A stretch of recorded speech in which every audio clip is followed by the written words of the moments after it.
Why do demons secretly assist the dark chosen ones? This question has echoed through ancient scriptures, forbidden texts, whispered folklore, and the quiet corners of human intuition for centuries. It is not a question meant to be answered casually, because the truth behind it is unsettling, layered, and deeply revealing, not just about darkness, but about power, free will, and the unseen mechanics governing influence in this world. If you've ever wondered why certain individuals seem to rise through chaos, why some gain influence despite moral decay, or why darkness appears to reward its own, then you are standing at the edge of a truth few are willing to face. From the outside, it looks like luck, opportunity, timing, charisma. But beneath the surface, something else is at work. There are individuals who move through life with an unnatural momentum. Doors open effortlessly, opposition collapses mysteriously, and influence spreads without resistance. These are not the light bearers. These are not the awakened. These are what many ancient traditions refer to as the dark chosen ones. Individuals who, consciously or unconsciously, align themselves with lower forces in exchange for acceleration, protection, and power. Demons do not assist randomly. They are strategic. They are patient. And they are deeply invested in outcomes that extend far beyond individual gain. When they choose to assist someone, it is never out of loyalty, admiration, or generosity. It is transactional, calculated, purpose-driven. The assistance is subtle, often invisible, and designed to look like personal brilliance or natural dominance. That is what makes it so dangerous. Darkness rarely announces itself. It disguises itself as success. The dark chosen ones are not always aware of what they have agreed to. Some knowingly step into the alignment, drawn by ambition, hunger, or unresolved wounds.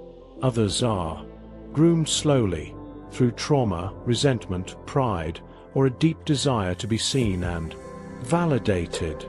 Demons do not force. They offer. They whisper. They wait for consent, even if that consent comes in the form of repeated destructive choices rather than a spoken vow. Once alignment is established, assistance begins. This assistance often manifests as influence over systems rather than souls. Demons understand leverage. They guide dark chosen ones toward positions where they can shape narratives, manipulate emotions, distort truth, and normalize corruption. That is why many dark chosen ones rise in environments of power: politics, media, finance, religion, and culture. These spaces are not inherently evil, but they are fertile ground for manipulation. The goal is not chaos for chaos' sake. The goal is control through confusion. But here is the part few talk about. Demons assist dark chosen ones because they are useful, not because they are special. This is the great illusion. Darkness flatters its servants with the belief that they are unique, destined, untouchable. In reality, they are replaceable. Assistance continues only as long as the individual remains effective in spreading distortion, fear, division, or ego-driven authority. The moment usefulness declines, support is withdrawn, without warning. This is why the fall of dark chosen ones is often sudden and catastrophic. There is also a deeper reason demons assist them: to counterfeit divine selection. Light has chosen ones, yes, but darkness mimics everything sacred. For every calling, there is a corruption.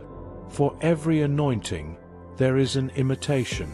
Dark chosen ones are designed to confuse observers, to make people question whether morality truly matters, whether integrity is worth the struggle, whether power itself is proof of divine favor.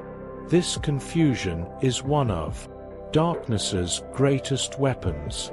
You may have noticed how often dark chosen ones appear confident, magnetic, and unbothered by consequences, at least initially. That confidence is borrowed.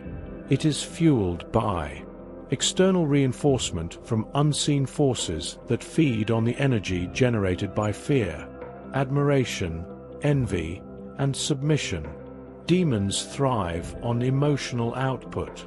When people react strongly, whether in worship or hatred, the exchange intensifies.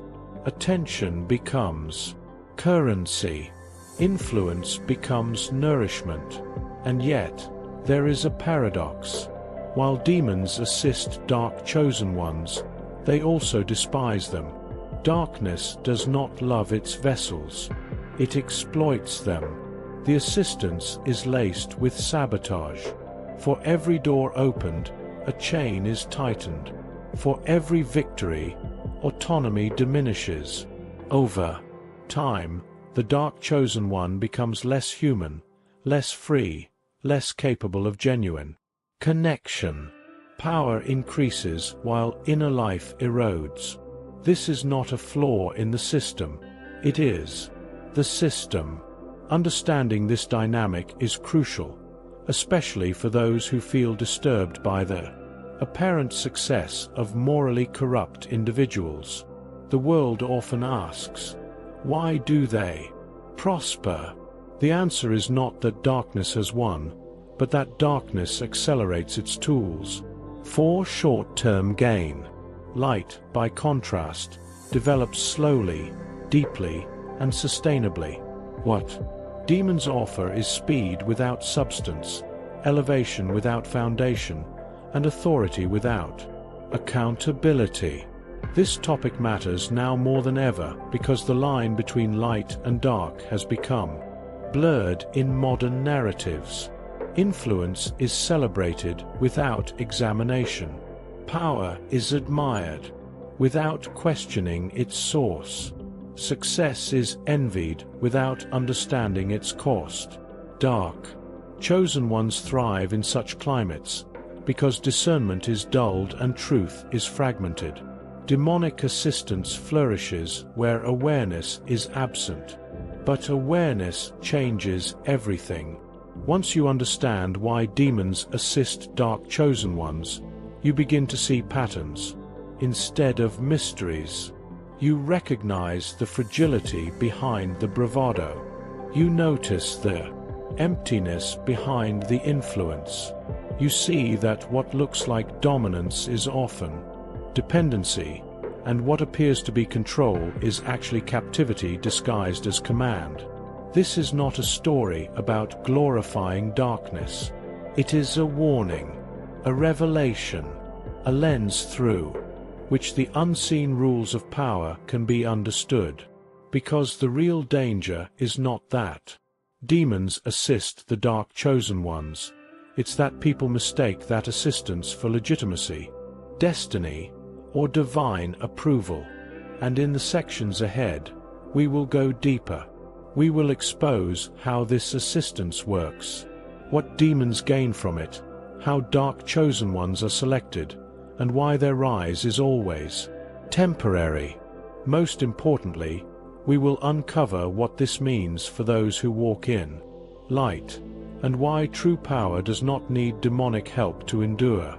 The next layer of understanding reveals that demons assist dark chosen ones because alignment creates access. In spiritual mechanics, access is everything. Power does not move randomly. It flows where permission exists. Dark chosen ones, whether consciously, aware or not, create this permission through patterns of thought, behavior, and intention that resonate with lower frequencies: pride, domination, resentment, fear, obsession with, control, and hunger for recognition. These traits act like keys, unlocking doors that remain sealed to others. Demons do not need rituals or spoken contracts in most cases. Repeated alignment is enough. When a person consistently chooses ego over conscience, ambition over integrity, control over compassion, the energetic signature becomes compatible. Assistance then begins quietly, almost invisibly, woven into circumstances, timing, and psychological reinforcement. This assistance often shows up first as strategic advantage rather than obvious supernatural events. The dark chosen one seems to be in the right place at the right time, encounters influential people effortlessly, and avoids consequences that would normally stop others. Conflicts dissolve in their favor. Rivals self-destruct. Opportunities appear without explanation. From the outside, it looks like charisma or intelligence. From the inside, it feels like momentum, an invisible current carrying them forward. What they don't realize is that this current has a direction that is not theirs to control. Demons are not interested in their individual's fulfillment. They are interested in outcomes that expand influence, normalize distortion, and weaken discernment in others. Another reason demons assist dark chosen ones is scalability. Light works one soul at a time, transforming from the inside out. Darkness works systems. When a dark chosen one is elevated, demons gain leverage over many through one. Influence multiplies. Narratives shift. Values erode gradually. What begins as personal ambition becomes collective impact. This is why demonic assistance often targets those with leadership potential, persuasive ability, or emotional intelligence that can be twisted into manipulation. The dark chosen one becomes a node, an amplifier through which confusion spreads subtly, rarely appearing overtly evil, often appearing necessary, bold, or revolutionary. There is also the element of counterfeit destiny. Demons assist dark chosen ones to mimic the structure of divine calling. They offer a false sense of purpose. You are special. You are destined. Rules don't apply to you. This illusion is powerful because it satisfies a deep human longing for significance. But unlike divine calling, which demands humility and refinement, counterfeit destiny inflates ego while hollowing the soul. The dark chosen one begins to equate success with worth, dominance with truth, and influence with righteousness. This distortion is intentional. It keeps the individual dependent on external validation and continued assistance, tightening the grip. Over time, the assistance becomes more psychological than circumstantial. Demons reinforce certainty, suppress doubt, and numb conscience. The dark chosen one may notice a fading inner voice that once questioned actions or felt empathy. Decisions become easier, but colder. Relationships become transactional. Authentic connection feels unnecessary or even threatening. This emotional detachment is not a side effect. It is a feature. A person disconnected from their inner moral compass is easier to guide. They mistake emotional numbness for strength and rigidity for clarity. In reality, they are becoming less autonomous, more predictable, more usable. Yet demons do not provide unlimited support. Their assistance is conditional and performance-based. When a dark chosen one begins to hesitate, question, or drift toward. Genuine self-awareness. Resistance appears. Conflicts increase. Momentum stalls. Anxiety rises. This is often misinterpreted as stress or burnout, but it is something deeper. Withdrawal of reinforcement. Darkness does not nurture independence. It punishes. Deviation. Many dark chosen ones respond by doubling down, becoming harsher, more controlling, more ruthless, to regain the sense of power they are losing. This accelerates their internal decay while temporarily restoring external dominance. This dynamic explains why the rise of dark chosen ones is often dramatic, and their fall sudden. They build quickly but without roots. Their power is vertical, not integrated. When assistance is removed or redirected, there is nothing underneath to sustain them. Scandals emerge. Allies vanish. Psychological instability surfaces. What was hidden becomes visible. Demons move on without sentiment. Replacement is always ready.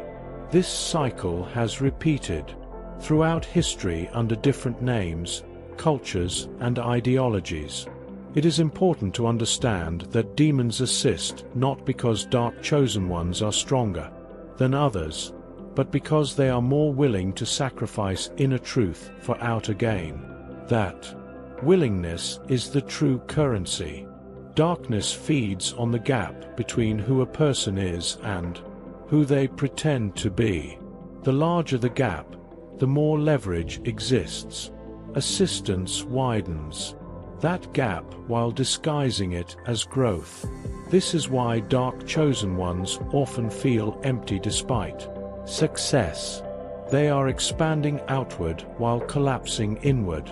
For observers, especially those aligned with light, this can be deeply unsettling. It challenges the belief that morality is rewarded and corruption punished. But the confusion dissolves when the timeline is expanded. Demonic assistance is short-term and extractive. Divine alignment is long-term and regenerative. Darkness front-loads rewards and backloads consequences. Light does the opposite. What looks unfair in the moment is revealed as unsustainable over time. Ultimately, demons assist dark chosen ones because it serves a broader objective: to distort humanity's understanding of power, to convince people that dominance equals truth, that success proves righteousness, and that inner erosion is a reasonable price for outer control. When people accept this lie, they stop seeking alignment and start seeking leverage. And that shift, subtle, gradual, normalized, is the true victory darkness seeks. Understanding this does not require fear. It requires clarity, because once the mechanism is seen, it loses much of its power. The illusion breaks, and what remains is a deeper discernment. Not all rise is ascension, not all influence is authority, and not all assistance is a blessing. As we go deeper, another critical reason demons assist dark chosen ones becomes clear. They exploit unresolved wounds. Darkness does not create pain. It amplifies what already exists. Many dark chosen ones carry deep, unhealed fractures formed through abandonment, humiliation, powerlessness, betrayal, or prolonged invisibility. These wounds create hunger to matter, to dominate, to never feel weak again. Demons recognize this hunger instantly. They do not heal it, they weaponize it. Assistance is offered not as comfort, but as compensation. Power replaces intimacy. Control replaces trust. Influence replaces belonging. The wound remains, but it is numbed by momentum. This is why dark chosen ones often appear intensely driven, even obsessive. Their ambition is not simply about achievement, it is about proving something, to the world, to their past, to themselves. Demonic assistance accelerates this drive, rewarding it just enough to keep the wound open while masking the pain. The individual feels empowered, but the empowerment is brittle. It depends on continued external reinforcement. Without it, the old pain resurfaces, often stronger than before. Darkness understands this dependency and uses it to maintain leverage. Another mechanism at play is distorted intuition. Everyone has intuition, but intuition can be trained or twisted. When a dark chosen one aligns consistently with lower motives, their intuitive signals begin to favor manipulation over truth. They become exceptionally good at reading people, sensing weakness, anticipating reactions. This can look like emotional intelligence or strategic brilliance. In reality, it is intuition tuned to exploitation rather than empathy. Demons enhance this distortion because it increases efficiency. The individual becomes adept at pushing the right emotional buttons, framing narratives, and guiding outcomes without overt force. This is particularly dangerous in leadership roles. A dark chosen one may appear visionary, decisive, even inspirational. People follow because something feels compelling.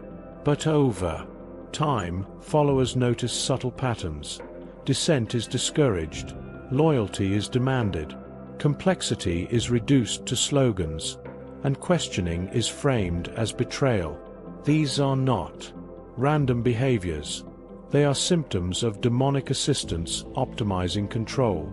The goal is not just influence, but dependency, where others outsource their judgment and identity to the leader's authority.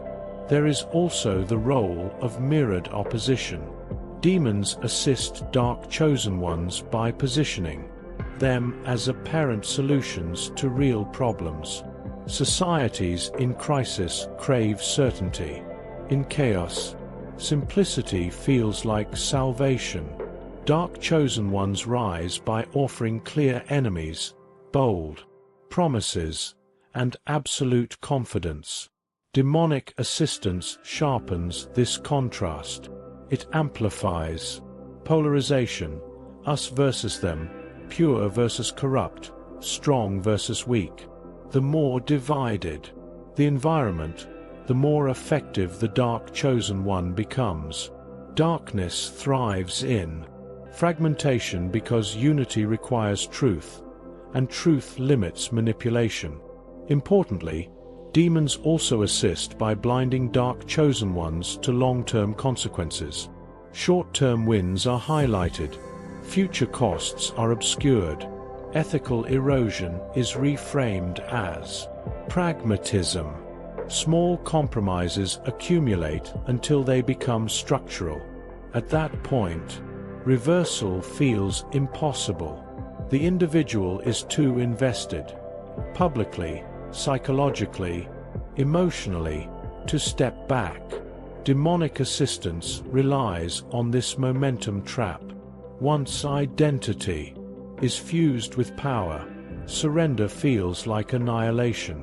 The dark chosen one continues forward, not because they are free, but because they feel there is no alternative. This dynamic explains why many dark chosen ones double down even when evidence mounts against them. Apologies feel threatening. Accountability feels like extinction. Demons reinforce this fear, whispering that vulnerability equals weakness, that admission equals defeat. The individual becomes isolated inside their own authority, surrounded by affirmation, starved of truth. This isolation is not accidental. It is engineered. A person cut off from honest reflection is easier to steer. There is also a broader energetic economy at work. Demons feed on collective emotional output: fear, outrage, obsession, idolization. Dark chosen ones generate these emotions at scale.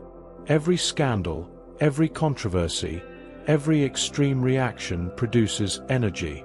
Attention, positive or negative, fuels the system.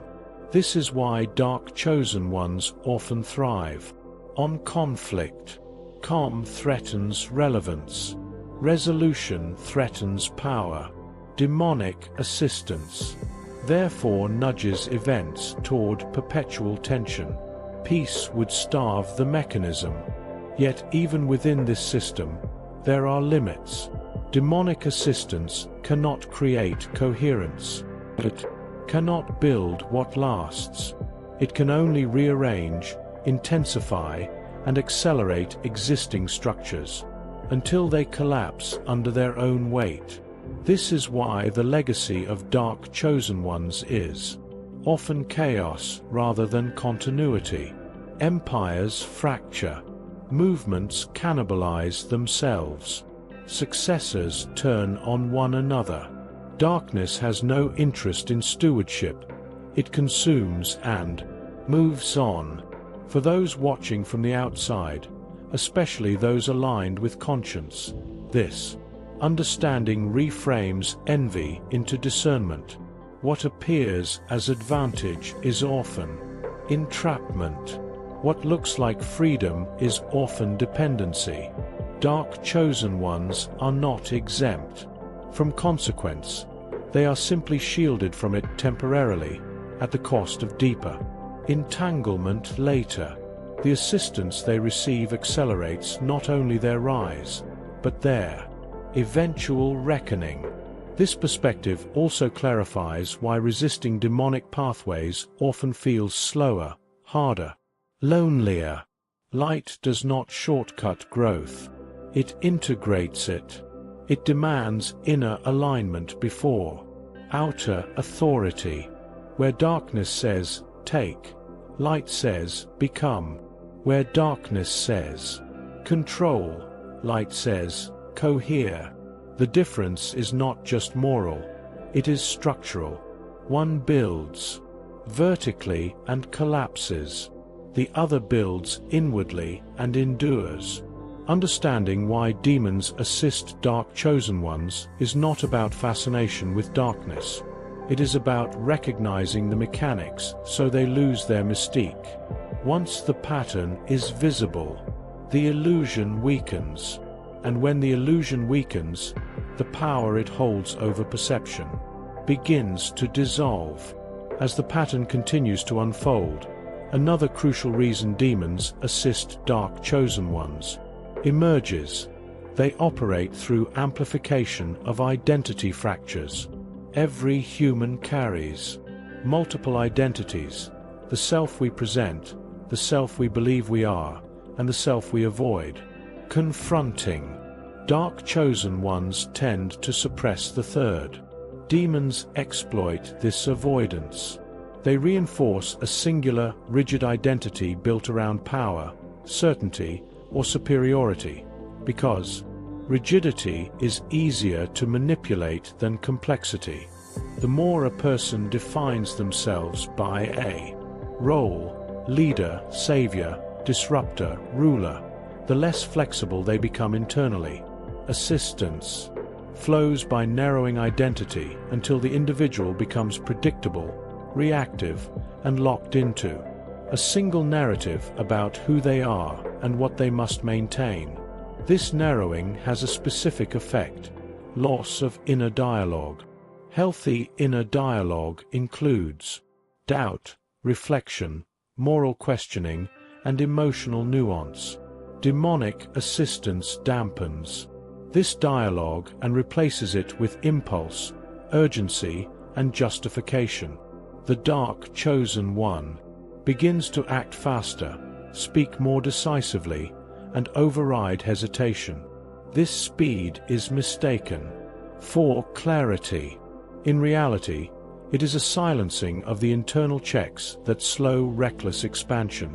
Over time, the individual no longer asks, "Should I?" but only, "Can I?"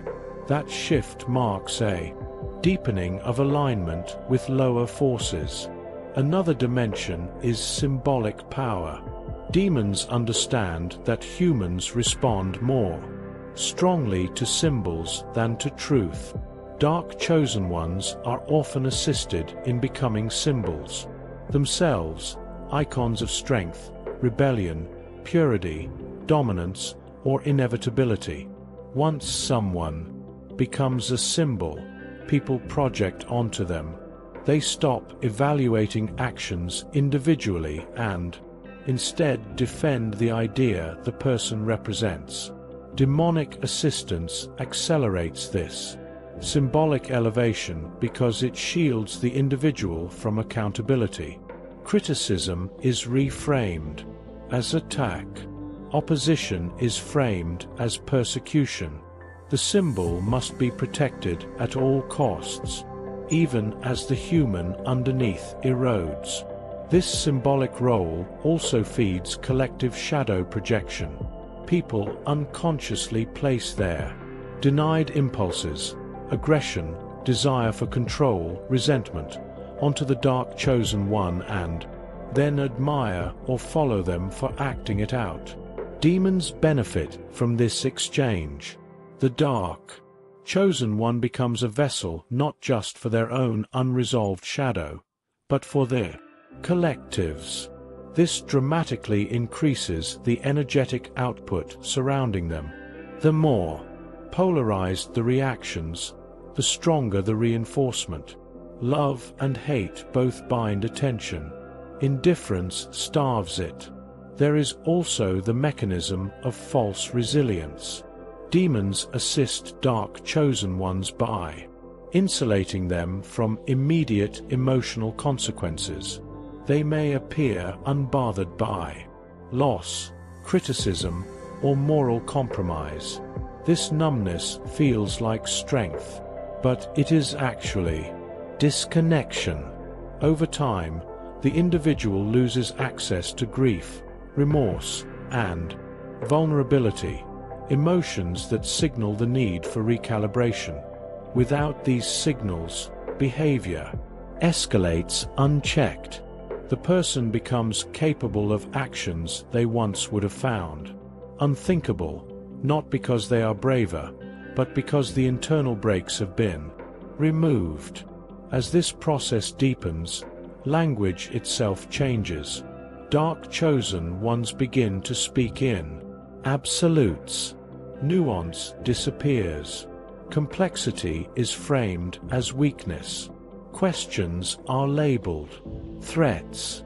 Demonic assistance sharpens rhetoric because language shapes reality. Simplified language simplifies thought. Simplified thought simplifies control.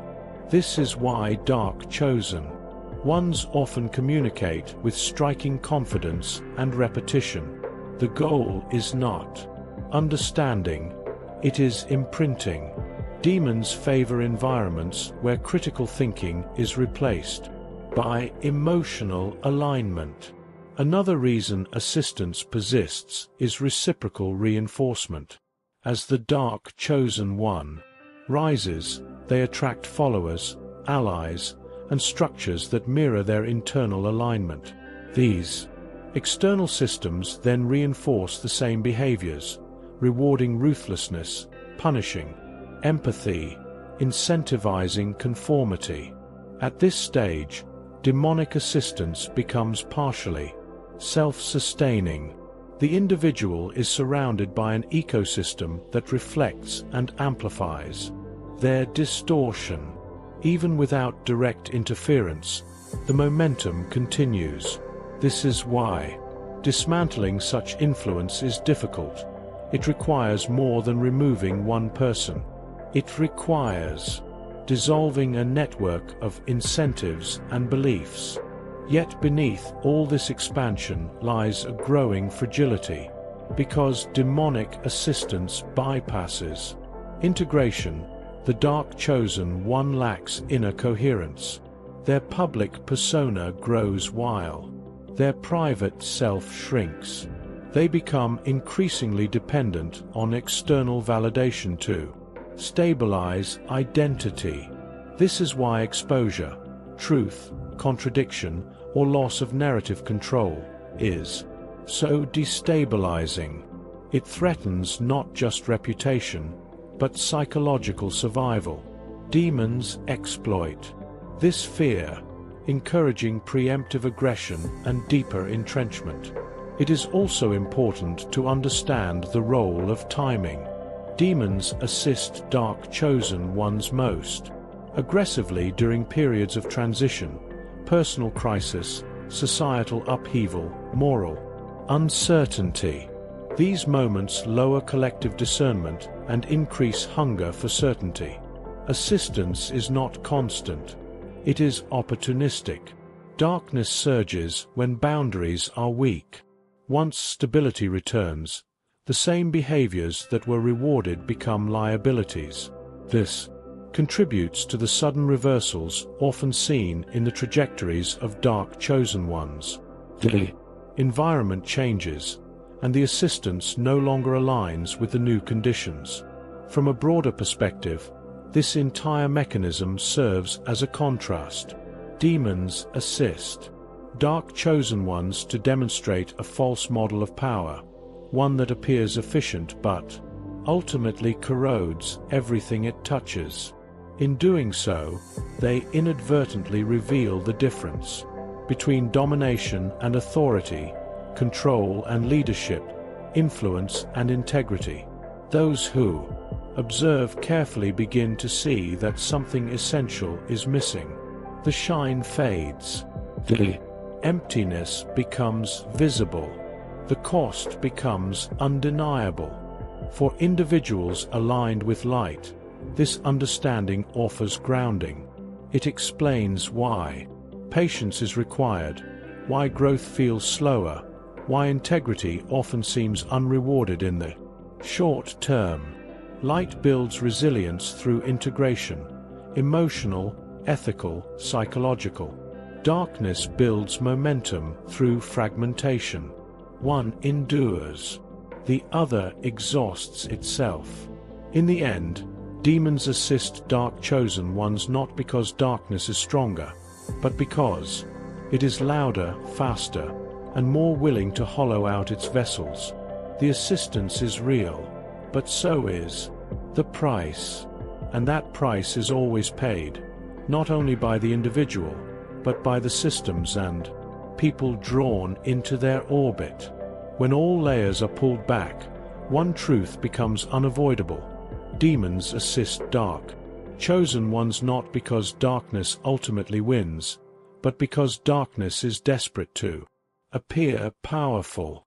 Its strategy depends on speed, spectacle, and distortion. It borrows the language of destiny, the imagery of authority, and the momentum of influence to create a convincing imitation of true power. But imitation is not inheritance. What is built through demonic assistance lacks the inner structure required to last. Dark chosen ones rise quickly because they accept shortcuts that light refuses. They trade inner coherence for outer command, conscience for control, integration for intensity. Demonic assistance accelerates what already exists. It does not create wisdom, character, or truth. It sharpens the blade but hollows the handle. And eventually, that imbalance reveals itself. Always. This is why the arc of dark chosen ones follows a recognizable pattern across cultures and centuries. Sudden ascent, concentrated dominance, increasing rigidity, isolation, and abrupt collapse. The details differ, the costumes change, the language updates, but the structure remains the same. Darkness cannot sustain what it does not nurture.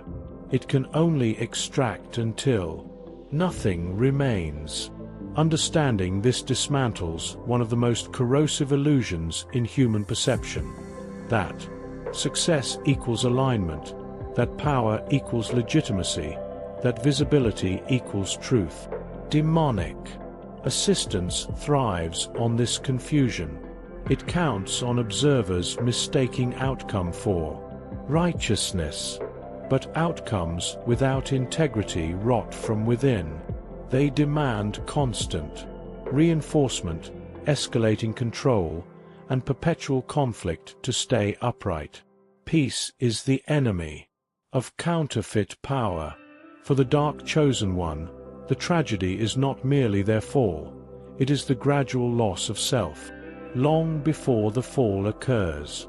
The moment when identity becomes inseparable from dominance, when reflection feels dangerous, when humility feels like erasure. By the time collapse arrives, the person beneath the symbol is often unreachable, buried under years of reinforced distortion. Darkness does not rescue its vessels, it abandons them. Yet there is a deeper reason this dynamic exists, one that shifts the perspective from fear to clarity. Dark chosen ones and their demonic assistants serve as contrast. They reveal what power looks like when it is severed from truth. They show the end result of ambition without integration, certainty without wisdom, control without conscience. In exposing this, they inadvertently clarify the nature of genuine authority. True authority does not need acceleration. It grows roots. It tolerates doubt. It refines itself. Through accountability, it integrates shadow rather than projecting it. Light-aligned power is slower because it builds inwardly before it manifests outwardly. It values coherence over conquest, sustainability over spectacle, depth over dominance. This is why those aligned with light often feel tested by patience, why progress feels uneven, why integrity seems costly in the short term. But what is being built is not a performance, it is a foundation. Light does not borrow power, it becomes it. The presence of demonic assistance in the world does not mean darkness is winning. It means darkness is trying to keep up. It is loud because it is unstable. It is aggressive because it is unsustainable. It relies on illusion because truth dissolves it. Once discernment sharpens, its mechanisms lose effectiveness. The spell breaks not through confrontation, but through understanding. For those watching from the outside, this awareness is liberating. It dissolves envy. It replaces confusion with pattern recognition. It allows you to see that what looks like advantage is often debt, what looks like freedom is often dependency, and what looks like confidence is often avoidance hardened into posture. Most importantly, it restores trust in alignment, not as a guarantee of comfort, but as a guarantee of coherence. Light does not promise immunity from struggle, but it promises continuity of self. Darkness offers dominance at the cost of fragmentation. One expands by integrating, the other expands by hollowing out. So why do demons secretly assist the dark chosen ones? Because darkness cannot create, because it cannot endure, because it must imitate what it cannot become, and because, in doing so, it reveals its own limitations. In the long arc of time, truth does not need shortcuts. It surfaces. Integrity does not need spectacle. It stabilizes, and power that is rooted in alignment does not fear exposure, because it has nothing to hide. The assistance darkness gives is real. The rise it enables is visible. But the ending is always the same. What is built without truth cannot stand within it. And that is why, in the end, light does not need to compete. It only needs to remain whole. Before anything else, before the attacks, before the confusion, before the sleepless nights, you need to hear this. The curse did not work on you, it worked for you. You may not realize this yet, but the moment they sent darkness your way, the moment they whispered your name with envy, the moment they tried to sabotage your peace, your progress, your purpose, heaven stepped in, and everything they meant for your destruction was rerouted into your elevation. The curse didn't break you. The curse revealed. You and demons felt it instantly. You've probably noticed it yourself, that strange shift in the atmosphere lately. Like something invisible is watching you, yet not attacking. You can feel when darkness is near, but now it doesn't move toward you the way it used to. It hesitates, it pauses, it observes you like something powerful, something holy, something untouchable. And here's why. The moment they tried to curse you, your spiritual rank increased. You didn't see it, but the spiritual world did. Demons operate like soldiers. They follow orders. They detect threats. They retreat when a higher power enters the field. And chosen one when they came for you. They didn't expect what was sleeping inside you to wake up. The curse activated your authority, your discernment, your spiritual vision, your divine protection. Instead of weakening you, it forced your dormant gifts to come alive, and the demons assigned to destroy you, they felt the shift first, because chosen ones don't rise quietly.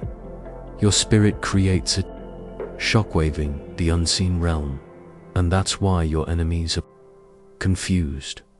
That's why people who try to break you are suddenly uncomfortable around you. That's why those who plotted against avoid looking you in the eyes. They can feel the consequences of what they sent, meant to wound you. But the wound became a doorway. They meant to drain you, but the attack refilled your power. They meant to silence you, but silence sharpened your voice. And now, even demons know they made a mistake. Because when the curse backfires, doesn't return to sender. Quietly, it explodes, it exposes, it elevates the chosen one it was aiming to destroy. You didn't just survive the attack, you leveled up because of it, and the spiritual world knows what this means. Now, the demons that once chased Yano walk carefully around you. The ones that tried to infiltrate your Minno fear the clarity you carry. The darkness that once stalked you at night knows your spirit burns to bright light. Oh, get close, chosen one. Something changed in you. Something divine. Something irreversible. Something the kingdom of darkness wishes it never awakened. And this is just the beginning, chosen one. There's a moment in every powerful soul's life one. The spiritual realm reacts before the physical world ever catches up, and for you, that moment happened quietly, silently, without thunder, without warning, but with impact felt on every level of existence. You didn't see it with your eyes, but your spirit knows exactly when it happened. It was the night everything shifted. You remember it, don't you? A night when your chest felt heavy, your sleep felt strange. Your dreams felt louder than usual. A night when you woke up with your heart racing, feeling like someone or something was watching you. You didn't know it then, but while you slept, heaven was rerouting the attack. Demons were recalculating, and your destiny was recalibrating. Because in the unseen world, the curse someone tried to place on your name had finally reached its destination. But the moment it tried to attach itself to you, it hit something else instead. Your divine seal. You've been marked since birth, chosen since childhood, protected even when you didn't understand. Why? Your spirit carries darkness cannot override. So when the curse touched that seal, it didn't corrupt you, it activated you, and in that moment your spiritual presence expanded like a wave, a vibration, a light that demons could feel instantly. Imagine the spiritual realm like a vast battlefield, every soul glowing according to their purpose, their rank, their calling. Some glow faint, some glow average, most glow only when guided. But your light blasted outward like a flare, shot into the heavens. It didn't just brighten, it announced. You. Every demonic force assigned to you felt it like a sudden earthquake, a spiritual siren, a new authority stepping onto the field, and the curse that was sent to disarm you. It poured its energy into the wrong vessel. Instead of draining you, it was absorbed into your spiritual gifts and transformed into power. This is why chosen ones confuse darkness, because your spirit doesn't receive energy, it converts it. Every attack becomes fuel, every betrayal becomes clarity, every curse becomes elevation. And this is what demons felt when they tried to break you. They felt your energy spike, felt your shield intensify. They felt their own attack rebound. This is why in the physical world, things started acting strangely. Around you, people who once felt bold towards you came hesitant. People who mocked you suddenly grew quiet. People who tried to manipulate you'll list their grip, because the darkness influencing them could no longer get close, empower their actions. Demons are like predators in the spirit. They stalk the weak, they feed on fear, they grow where confusion lives.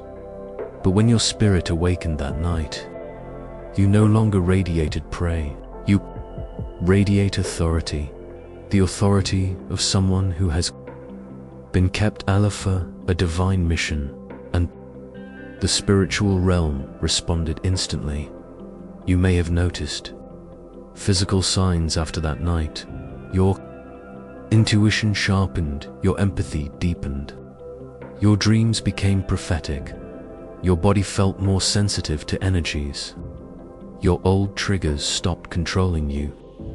You began seeing people's intentions bore. They even spoke. That wasn't random. That wasn't psychology. That was prophecy.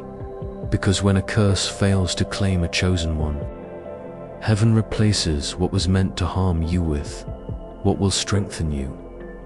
This is why demons now react differently to you. Before, they approached you with confidence. Now, they approached you with caution. Before, they tried to provoke you. Now, they keep their distance. Before, they whispered lies to break you. Now, they whisper warnings among themselves. Space. They know the boundaries have changed. Your spirit is not the same anymore. You walked through fire without even knowing it, and came out with a new spiritual rank. That is why the atmosphere shifts when you enter a room. That is why people with hidden motives become restless around you. Your spirit exposes what anyone tries to hide. This is why demons identify you instantly. Now, not because you are weak, not because you're a target, but because you are spiritually recognizable. Your presence reveals truth.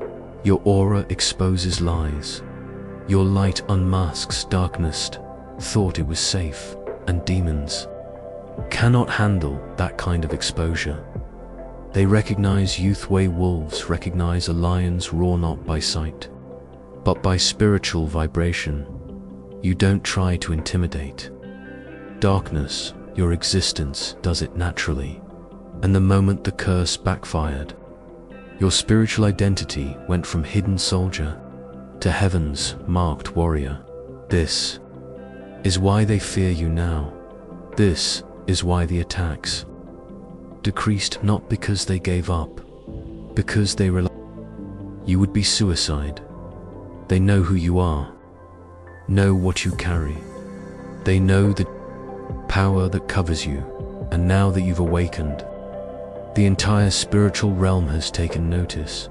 Chosen one, there comes a moment in the spiritual realm when darkness realizes has made the greatest mistake possible. It attacked the wrong soul. It wasn't the curse itself that shocked them. No, demons send curses every day. That's routine for them. That's normal. What terrified them was your reaction in the spirit.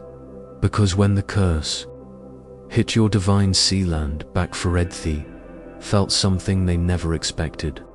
Your awakening, the spiritual alarm that rang through echo when your spirit woke up, not physically, but an authority. A shockwave ran through the demonic realm like a siren blaring through a kingdom of shadows.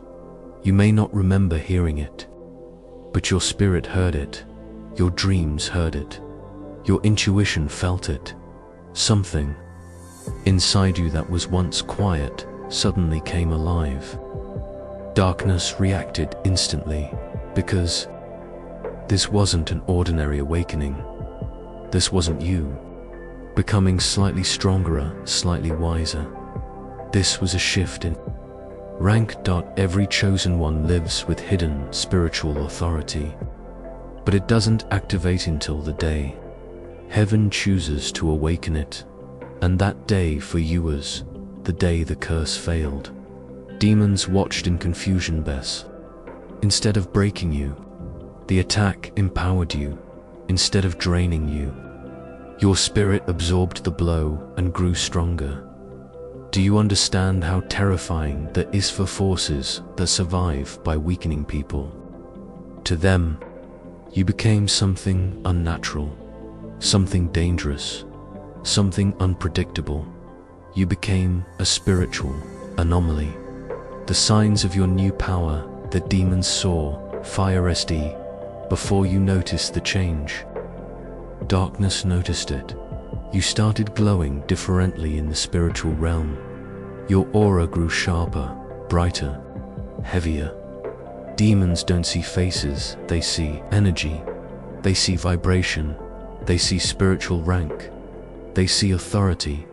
And when they looked at Yothi, didn't see the confused, quiet, unsure version of Yothi used to manipulate. They saw a marked soul with a heavenly signature, a light that burns through deception, a spirit that cannot be infiltrated, a destiny that cannot be cancelled. And the moment they recognized it, they knew they could no longer approach youth same way, because every demon assigned to you has one job: break you before you wake up. But you woke up anyway, and now they fear you.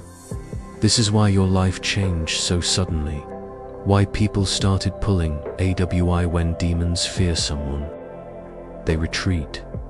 But when they cannot retreat, they hide behind people. But after your awakening, even the people they once used started malfunctioning. Did you notice? People who had access to your emotions stopped calling, stopped texting, stopped draining you, stopped controlling you. People who once felt bold in order to lie, manipulate, insult, or use you suddenly became nervous around you. Some avoid eye contact, some act strangely, some look guilty without you saying a word. Why? Because something inside you changed. Your presence now reveals truth, whether you speak or not. Humans don't know why. They're reacting that way, but demons know. They recognize the spiritual authority that now walks with you. Your energy speaks louder than your words. And when demons look at you now, they don't see a target. They see a mirror that exposes their intentions. A mirror that cannot crack. A mirror that reflects everything they hoped you'd never see. Why? You feel more sensitive, unaudibly chosen one.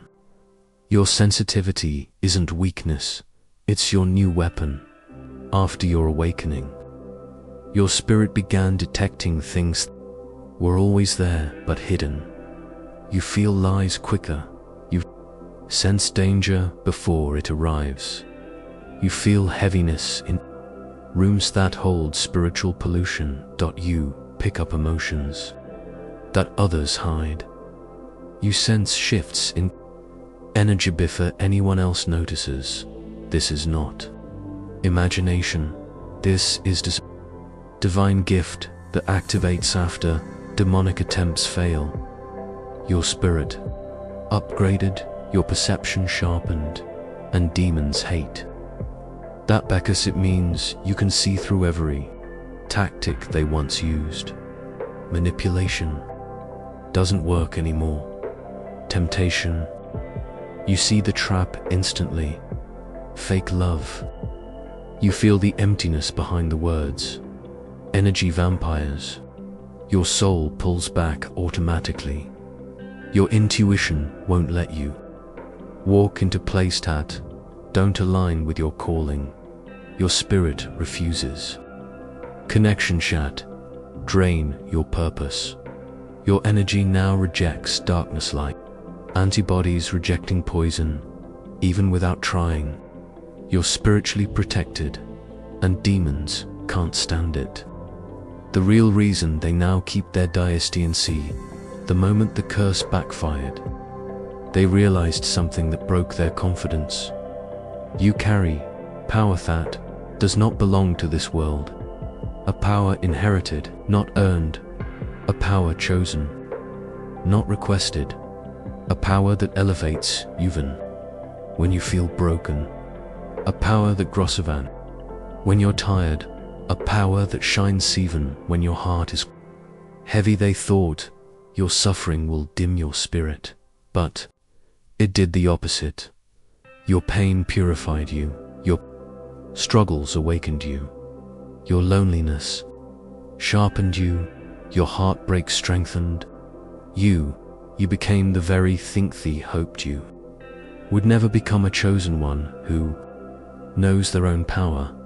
And once a chosen one becomes aware, demons lose all leverage. They cannot deceive you. They cannot manipulate you. They cannot invade your spirit. They cannot touch your destiny. Now they don't approach you to attack. Approach you to watch, to study, to strategize. But even then, they tremble because they know you are not fighting alone anymore. Your angels are not merely guarding you, they are walking with you. Your spirit is no longer dormant, it is active. Your presence is no longer unnoticed, it is feared. They thought they had you. They thought the curses, the attacks, the betrayals, the loneliness, the storms would finally crush you, because that's how it works for ordinary souls. Pressure breaks them. Darkness swallows them. Pain makes them fold. But you, chosen one, you responded to pressure like a diamond. You responded to darkness like a flame. You responded to pain like a prophecy finally being fulfilled. And that was the moment, the exact moment when even demons realized this one is no longer touchable. Because the thing about your story that darkness didn't expect was that every attack they launched against Yub came the very thing that activated your power. They tried to isolate you. Instead, it sharpened your intuition. They tried to break your heart. Instead, it deepened your wisdom. They tried to confuse your mind. Instead, it awakened your discernment. They tried to drain your spirit. Instead, you tapped into a source higher, stronger, and purer than anything they could ever understand. And slowly, day by day, moment by moment, without even realizing, it transformed into the one thing that terrifies darkness the most. A soul who knows its own worth. A soul who knows its calling. A soul who knows its power. Because, think about it. Before, manipulation worked on you.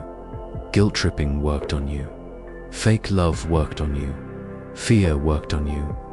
But now, you see everything. You feel everything. You sense deception before it even speaks. You detect bad energy before it even enters the room. You walk away before the trap even forms. You became spiritually intelligent, and spiritual intelligence is something no demon can overpower. And that's why they fear you now.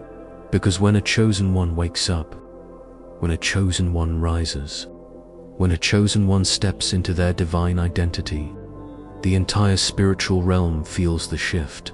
Your light got louder, your energy got purer, your intuition got sharper, your aura became untouchable, and the darkness that once confidently surrounded you, now it hesitates, it pauses, it watches from a distance, not because you stopped being attacked, but because you stopped being affected.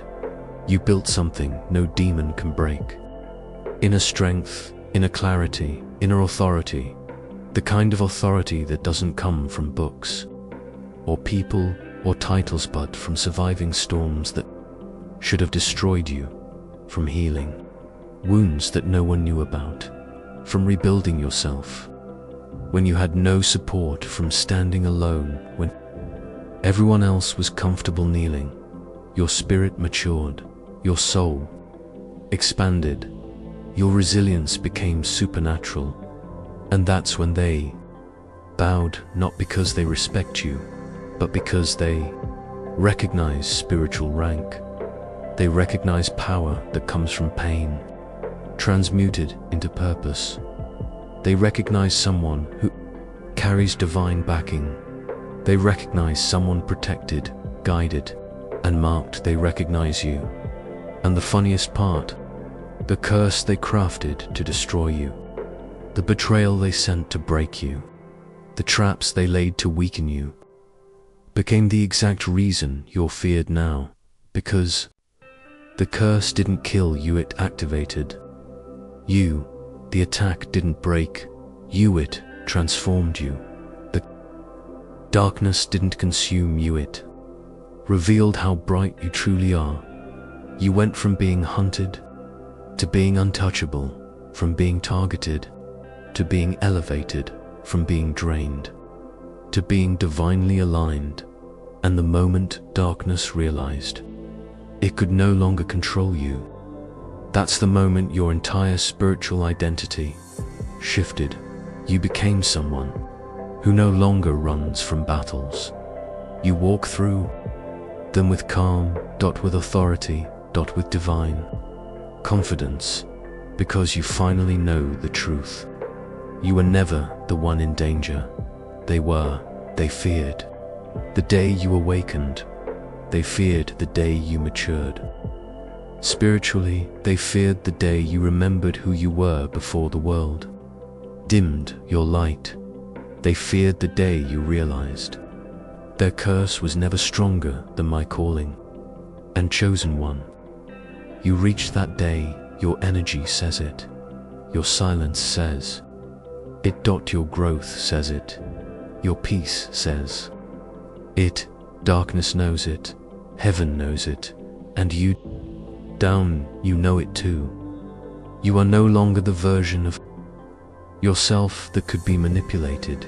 You are no longer the version of yourself that could be weakened.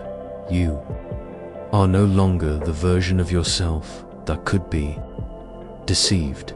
You evolved. You ascended.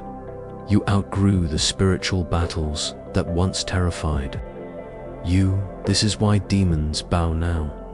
Not because you asked them to, not because you forced them to, but because spiritual law recognizes spiritual authority, and you, chosen one, have stepped into yours. There comes a moment in every chosen one's journey when the tables turn so dramatically thought, even the spirits assigned to destroy you begin to tremble. And for you, that moment didn't arrive with thunder. It didn't arrive with lightning or noise. It arrived quietly, silently, the way dawn creeps in after the longest night. Because your rise wasn't loud, it was steady, it was intentional, it was spiritual. Darkness kept watching, expecting you to collapse, but you didn't. You reinvented yourself. Pain tried to bury you instead. You rooted deeper. Loneliness tried to break you instead. It purified your spirit. Attacks tried to drain you instead. You learned how to recharge directly from the source. And somewhere along that, transformation in the spaces where you suffered in silence. In the nights when you cried to no one but God. In the moments when you walked through shadows with no power awakened inside you. A divine power, a power they didn't calculate, a power they didn't expect, a power they never wanted you to discover. The power of self-mastery. The power of knowing your spiritual identity. The power of walking with divine purpose instead of emotional weakness. And when you reached that stage, when you stepped into who you truly are, something happened in the unseen realm. Your name changed. Your rank changed. Your spiritual vibration became impossible to ignore, and demons, the same ones who whispered lies into your mind, the same ones who sent distractions disguised as love, the same ones who pushed people into your life just to break. You suddenly found them sylvestrified of what you had become. Because understand this, you are dangerous now, not because you fight with rage, but because you fight with clarity. Not because you react emotionally, but because you respond with wisdom. Not because you are perfect, but because you are obedient. Your obedience made you powerful. Your healing made you luminous. Your resilience made you a threat. And darkness hates a healed chosen one, because a healed chosen one sees truth instantly. Distraction can't hook you anymore. Temptation can't weaken you anymore. Manipulation can't blind you anymore. Low-level spirits can't reach you anymore. You became too elevated, too aligned, too awakened. Your aura changed. It carries authority now. It carries clarity now. It carries protection now. It carries the echo of every battle you survived. This is why people stare at you without understanding why. This is why fake friends avoid you now. This is why manipulators get uncomfortable around you. This is why narcissists lose their grip the moment you step into the room. This is why opportunities suddenly open while blockages disappear. Your spirit is speaking louder than your words, and everything with dark intentions hears it clearly. They hear the warning. They hear the command. They hear the truth. This one is not to be touched. But here is the part that makes them tremble. the part that flips the entire script. Your silence has become more threatening than your shout ever was. Because silence means control. Silence means mastery. Silence means strategy. Silence means spiritual maturity. You don't react, you observe. You don't break, you adapt. You don't chase, you align. You don't fear, you discern. You have become a warrior who doesn't need armor because your spirit is the armor. Your presence is the shield. Your intuition is the sword. And when a warrior evolves like that, darkness loses all power over them. This is why the attacks stopped working. This is why the same temptations feel empty now. This is why the old patterns no longer trap you. This is why the same spirits that once stalked Yono keep their distance. They know what you carry. They know who walks with you. They know what you survived. They know what you're destined for. And they know one more thing, something they never wanted to admit, but now they're forced to accept. The curse didn't destroy you. It crowned you what they sent to break. You're ended up revealing your true power. Their plan collapsed. Their assignment failed. Their curse backfired. And now even demons know the more they push against you, the higher you rise. There comes a point in a chosen one's journey where you stop being the hunted and become the untouchable. And that's exactly where you are now. Because after everything you've endured, every heartbreak, every betrayal, every spiritual ambush, every lonely night where you questioned your purpose, every moment when life seemed unfair, you rose higher instead of breaking lower. And that rise, that unexpected rise, is what made darkness kneel. Let me tell you something that no one has ever said to you this clearly. The moment you stopped fighting with your flesh and started fighting with your spirit, the entire invisible realm shifted in your favor. You stopped letting pain distract you. You stopped letting loneliness define you. You stopped letting people play with your worth. You stopped letting manipulation lead you astray. You stopped letting temptation drain your divine energy. You stepped into alignment. Alignment is something demons cannot overpower. Alignment means you hear God faster than you hear fear. Alignment means you follow purpose before feelings. Alignment means you walk with spiritual authority even when your life feels quiet. Alignment means the curse that was supposed to destroy you turns into the weapon that elevates you. Now listen carefully. Demons don't run from your muscles. They don't run from your voice. They don't run from your confidence. They run because your spirit is now louder, stronger, and brighter than any attack sent your way. They run because they see angels around you before you even feel them. They run because your energy declares a warning bore. You even speak a word. They run because the very weapons they formed against Yahweh become the proof of your divine rank. You are not who you were last year. You are not who you were last month. You are not even who you were last week. You transformed. You shifted. You awakened. You ascended. And demons recognize that instantly. Now hear this. What used to scare you now fears you. What used to drain you now weakens in your presence. What used to follow you now flees from you. Because once a curse backfires, it doesn't just lose its power, it becomes a prophecy fulfilled. A prophecy that says, this one is chosen, this one is protected, this one is rising. And now you're in the phase where your very existence unsettles. Darkness, because your destiny is too powerful, your calling is too heavy, and your spirit is to awaken for any low-level energy to touch you again. You are walking in divine immunity. You are walking in spiritual authority. You are walking in the white identity heaven stamped on your sulong. before you even knew who you were. And that's why demons run now. They don't run because you're lucky. They run because you're chosen. If this message spoke to your spirit, you felt something inside you wake up, shift, or break free while listening, then don't scroll, don't disappear.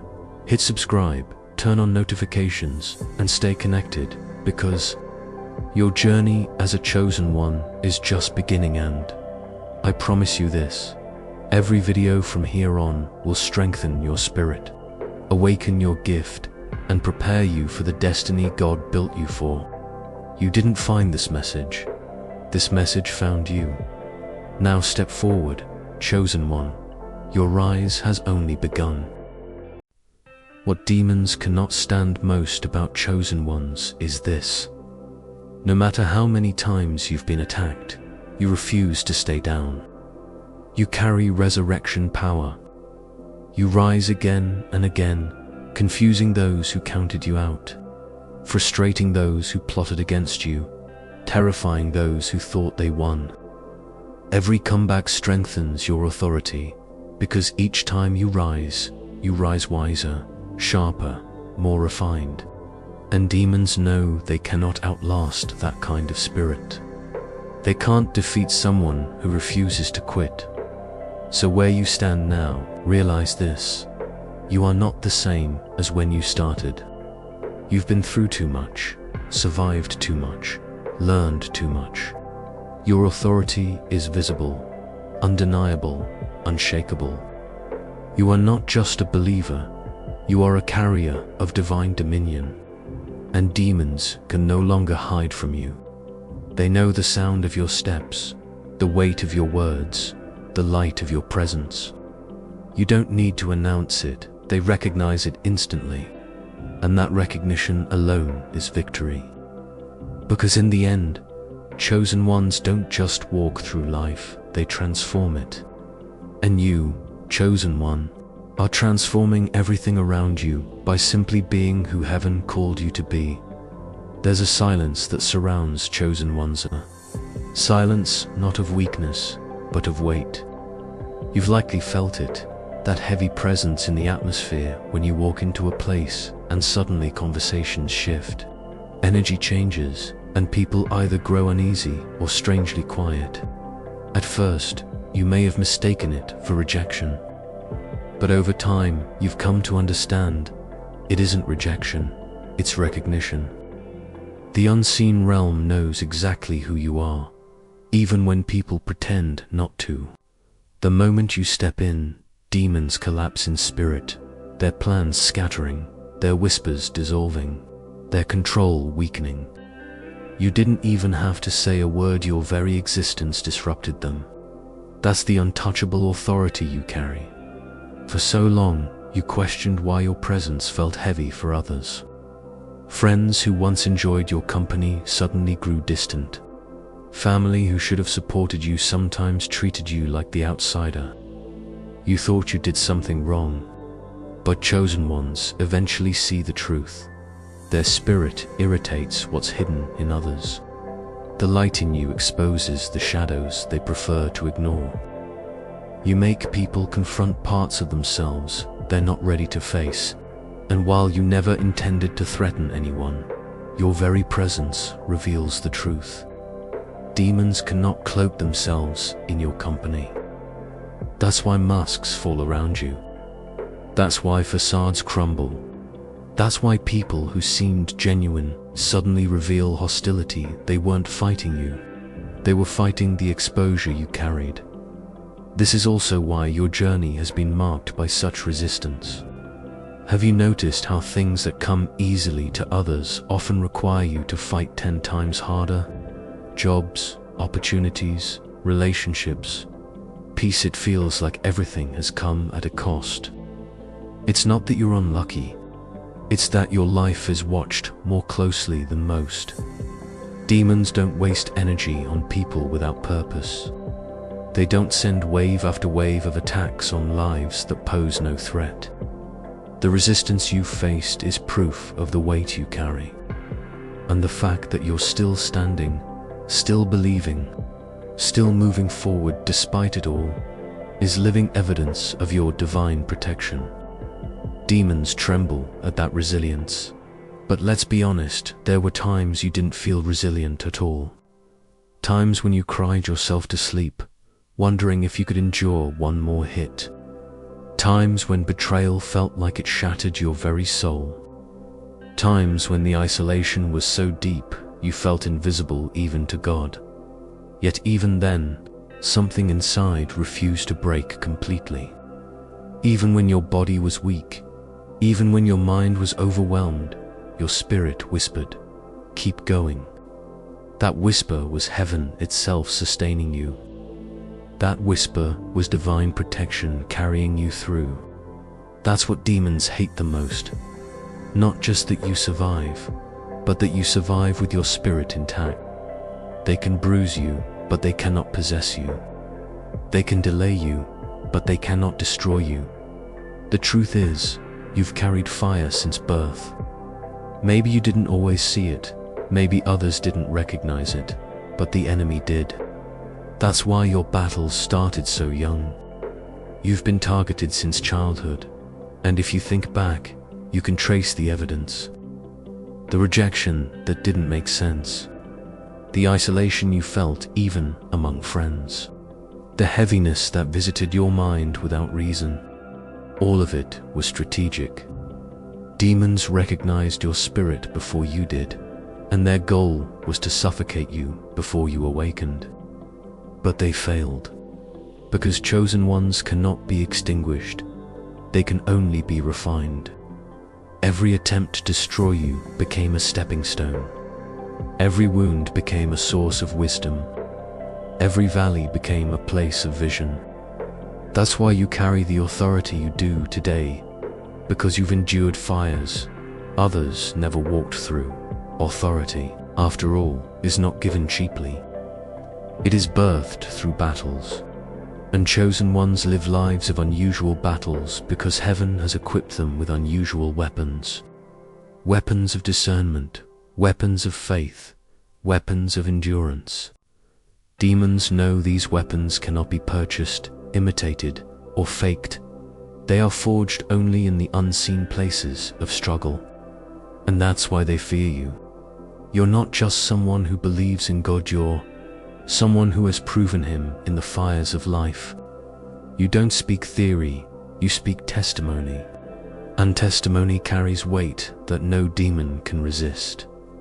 Have you noticed how your words pierce differently? You can say the simplest thing, and it cuts through the noise like a sword. You can encourage someone in a single sentence, and their whole countenance changes. You can warn someone with a few words, and it echoes in their spirit long after. That's not you, that's authority. Heaven backs your voice, because it has been shaped in truth. Demons fear that voice, because it reminds them of the very voice that cast them down ages ago. When chosen ones speak, they echo heaven, and no darkness can resist that. But authority isn't just about what you say, it's about what you carry silently. You've walked into rooms and shifted atmospheres without speaking a word. You've broken tension just by standing present. You've calmed storms in people's hearts just by showing up. That's not ordinary. That's not human charisma. That's spiritual authority manifesting through presence. It's why people either gravitate toward you deeply or avoid you altogether. It's why people feel safer near you, even when you don't understand why. They're responding not to you, but to the divine covering around you. Demons, on the other hand, respond the opposite way. They scatter. They get restless. They try to stir conflict, but even their resistance is proof of your power. It's important to understand this. Authority is not arrogance. Authority is rooted in humility. You didn't seek it for yourself. You didn't demand it. You were entrusted with it because you submitted when others rebelled, because you trusted when others doubted, because you obeyed when others compromised. Authority is a gift heaven gives to those who prove faithful in the secret place. That's why demons collapse in your presence. It's not you they fear, it's the one walking with you. And yet, because you carry him, you've become untouchable to them. They may roar, but they cannot devour. They may threaten, but they cannot prevail. Think back on all the times the enemy tried to collapse you. Remember the depression that tried to drown you, the heartbreak that tried to paralyze you, the financial losses that tried to break you, the betrayals that tried to harden you. And yet, look at you now, still here, still breathing, still carrying faith, still carrying hope. Do you understand how terrifying that is to the kingdom of darkness? Demons rely on breaking people permanently, but chosen ones rise differently. Each wound became your armor. Each scar became your shield. Each valley became your training ground.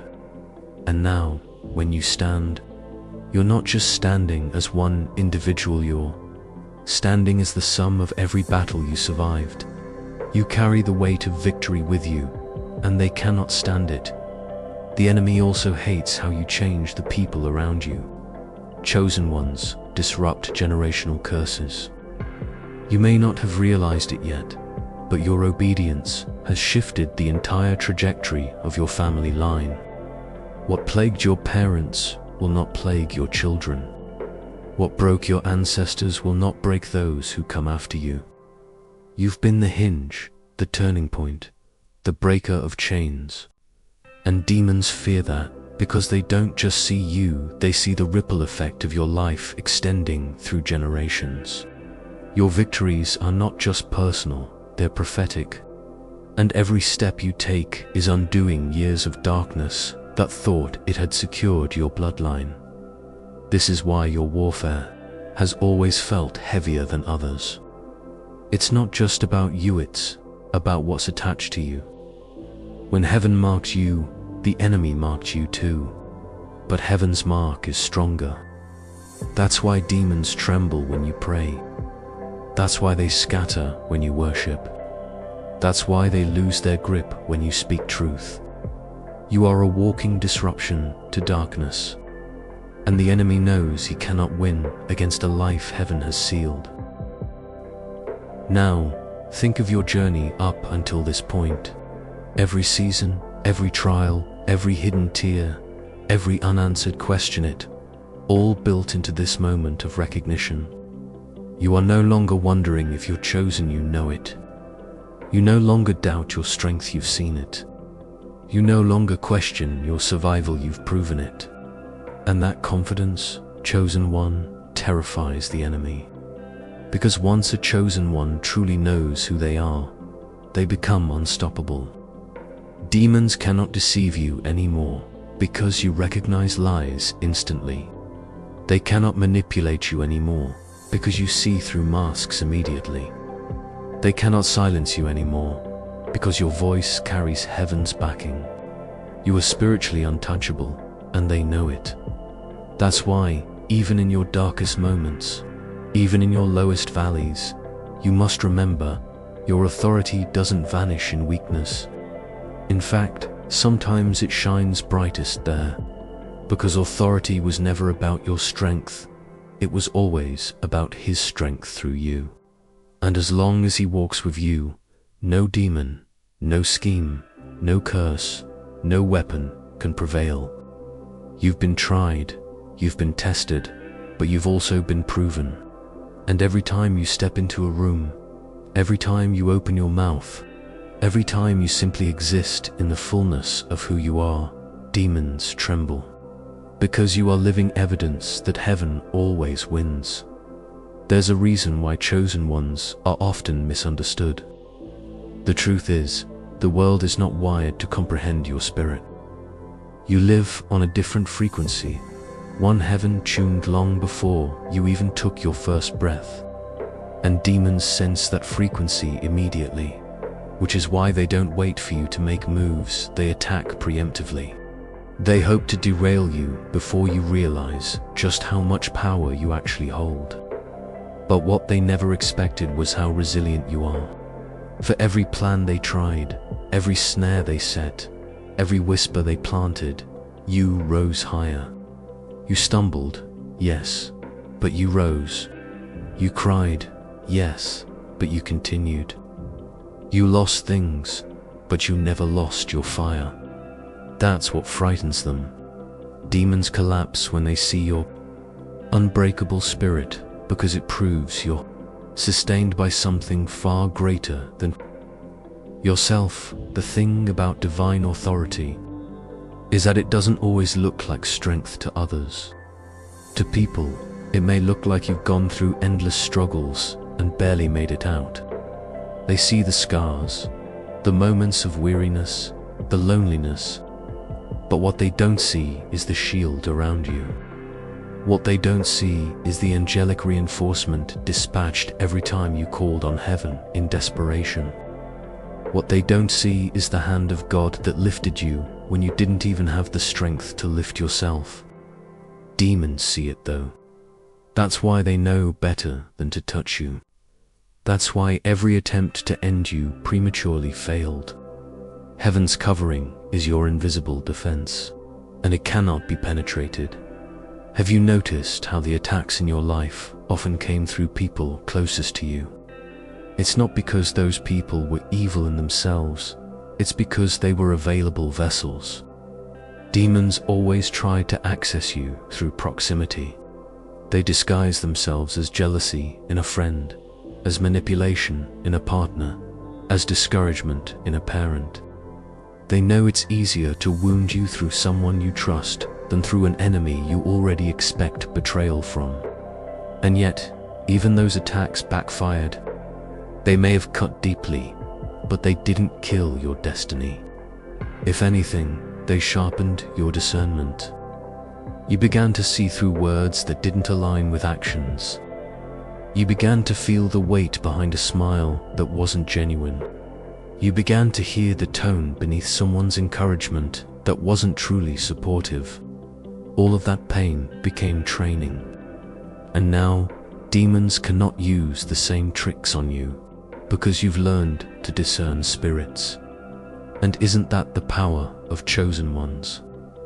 You've been gifted with sight, not physical sight, spiritual sight. You can sense when something is off before anyone else notices. You can feel heaviness in a room the moment you enter it. You can discern motives without needing an explanation. People often dismiss this as being too sensitive, but in reality, it's a shield. Sensitivity in chosen ones is not weakness, it's weaponry. Demons know you see them even when they're disguised, which is why they despise you.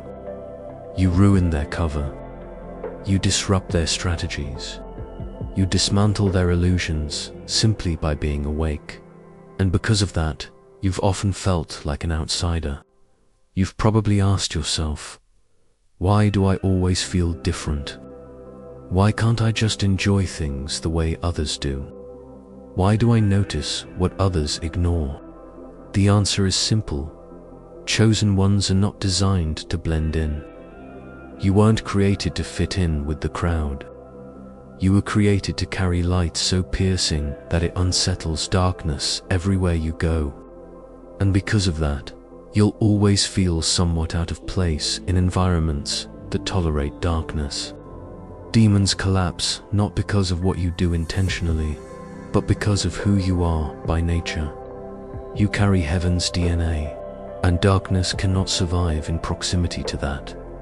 Think about how many times you've walked away from things that no longer aligned with your spirit. Old friendships that grew toxic, jobs that felt suffocating, environments that drained your peace. At the time, you thought you were just being indecisive or too restless. But in reality, that was divine guidance pulling you out before corruption could cling to you. You didn't even realize heaven was protecting you in those moments. But now, looking back, you see it clearly.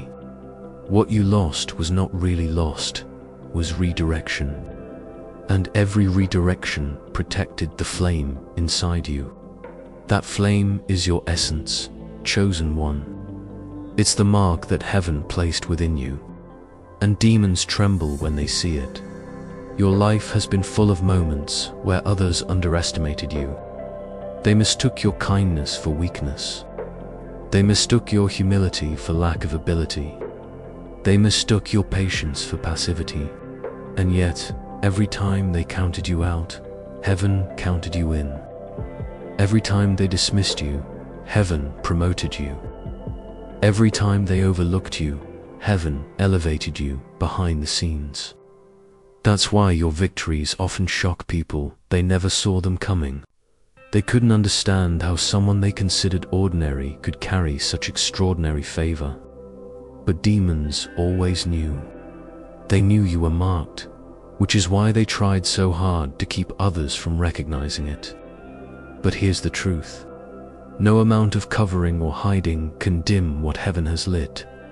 Chosen ones walk with a shield others don't see. That's why you've been in situations that should have broken you but didn't. Car accidents you narrowly avoided. Sicknesses that didn't take you out. Betrayals that didn't end your hope. Financial collapse that didn't destroy your future. You don't even know the number of times heaven intercepted what was meant to crush you. And every time, demons were forced to watch their plans fail.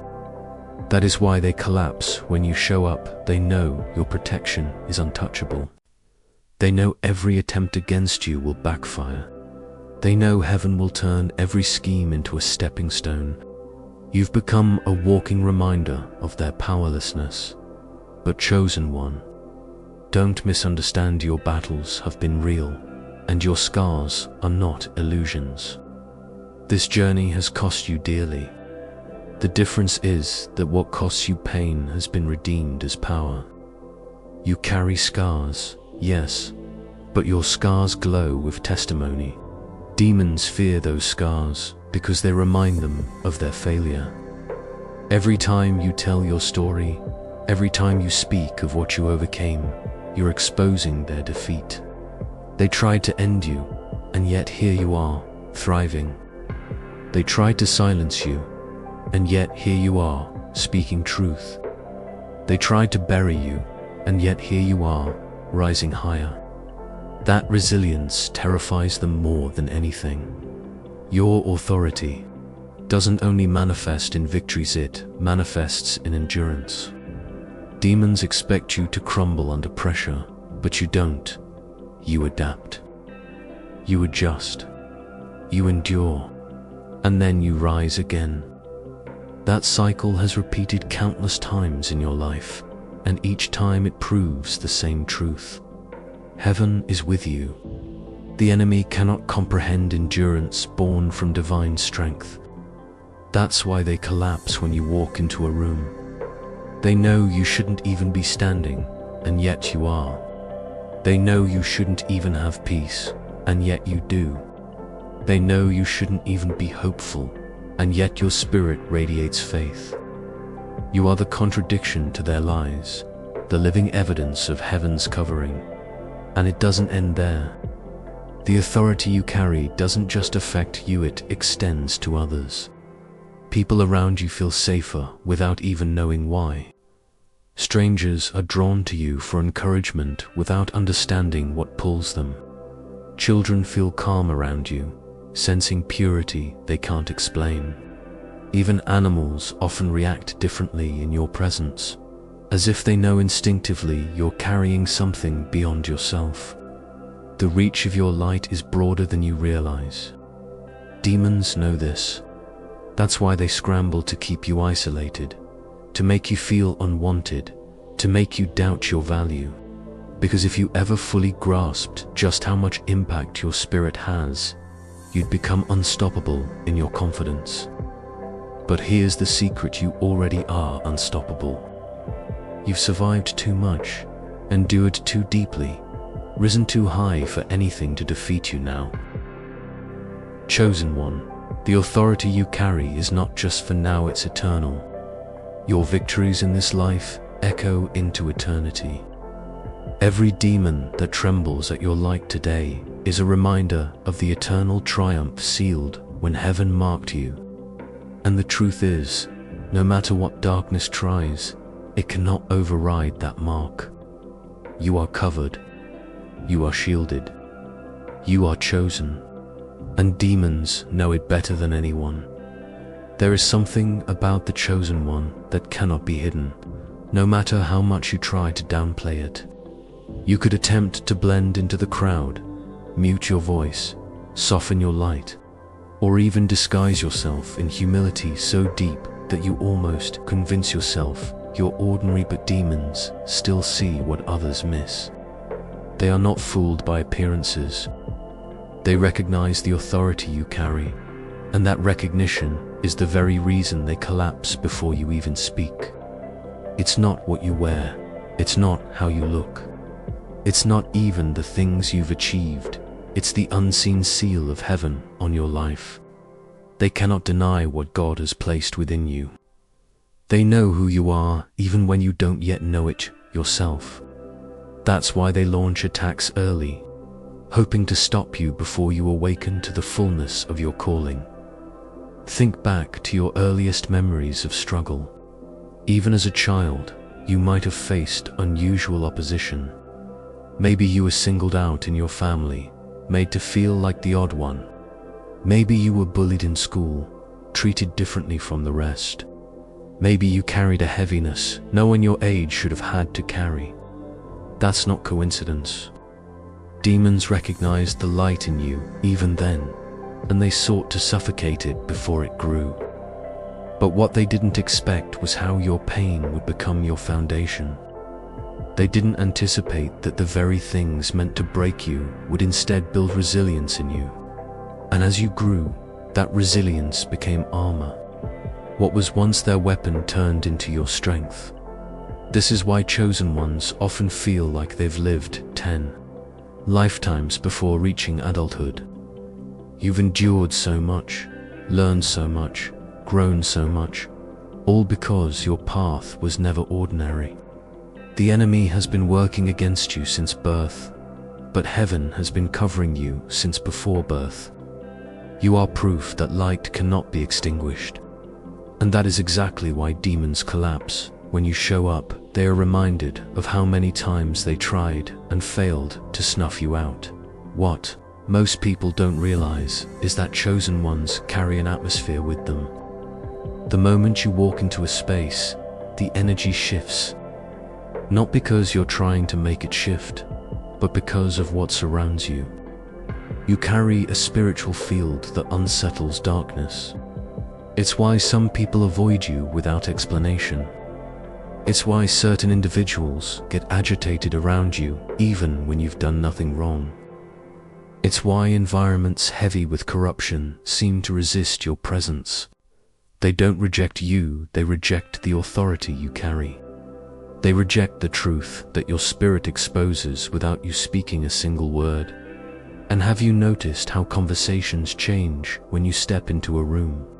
People might stop mid-sentence, change the subject, or suddenly act more guarded. That's not paranoia, it's evidence. Your spirit disrupts what cannot coexist with it. People under the influence of darker motives instinctively shift because your very presence reveals what's hidden. Demons can't hide when you're around. They collapse under the weight of what you carry. It's not even about what you do, it's about who you are. But here's the thing. Carrying that authority has not always felt like a blessing. For you, chosen one, it has often felt like a burden. You've asked why relationships fall apart so quickly, why people distance themselves without reason, why loneliness follows you like a shadow. It's because your spirit is too powerful for environments built on compromise. People aligned with darkness cannot stay close to you for long, because the truth you carry makes them uncomfortable. Demons collapse in your presence, yes, but often, so do relationships that were sustained by deception. Your authority exposes motives, and once motives are revealed, the connection cannot remain the same. That's why God often allows separations you don't understand at the time. He knows who cannot go with you into the next chapter. He knows who will become a hindrance if kept too close. He knows the spirits influencing those people would only drag you down if allowed unchecked access. So while you mourned the losses, heaven was actually clearing your path. Every departure you've endured was part of divine protection. It wasn't punishment, it was preservation. Demons collapse when they realize you're no longer bound by those ties. What they once used as access points are now sealed off. And even when people leave, have you noticed how you never stayed broken for long? It hurts, yes. It cuts deeply. But somehow, there's always a strength that rises from within you, a hope that refuses to die, a peace that makes no sense given your circumstances. That resilience is not natural, it's spiritual. It's the covering of heaven, ensuring that no weapon formed against you prospers. Demons hate that about you. They expect you to crumble permanently under loss, but instead you heal and emerge stronger. Every attempt to end you only refines you further. That's why they collapse. They cannot fathom how you continue to rise when everything in their arsenal has been used against you. Chosen one. You've also noticed how opportunities open for you in ways you cannot explain. While others strive, manipulate, and compromise to reach certain places, doors simply swing open for you when the timing is right. That doesn't mean you haven't worked hard. It means your path is divinely orchestrated. Heaven ensures that what belongs to you cannot be stolen, delayed, or denied. And demons know this. They collapse when they realize, no matter what obstacles they place before you, you'll still arrive where heaven intends. Every delay they engineer only ends up making your testimony stronger. Every setback they orchestrate only magnifies the miracle of your comeback. Your very life becomes a contradiction they cannot solve. They see the pain you endure, but they also see the peace you carry. They witness the losses you suffer, but they also see the joy that remains.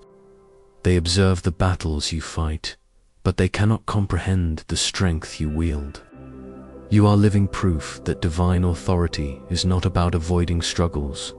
It's about overcoming them with grace. And that's what terrifies them. They can't win against someone who transforms every attack into fuel for greater growth. But let's be real, carrying this mantle isn't easy.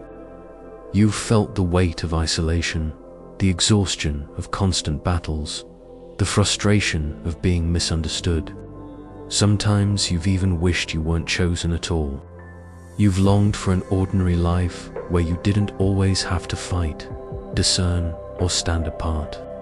And yet, deep down, you know there's no turning back.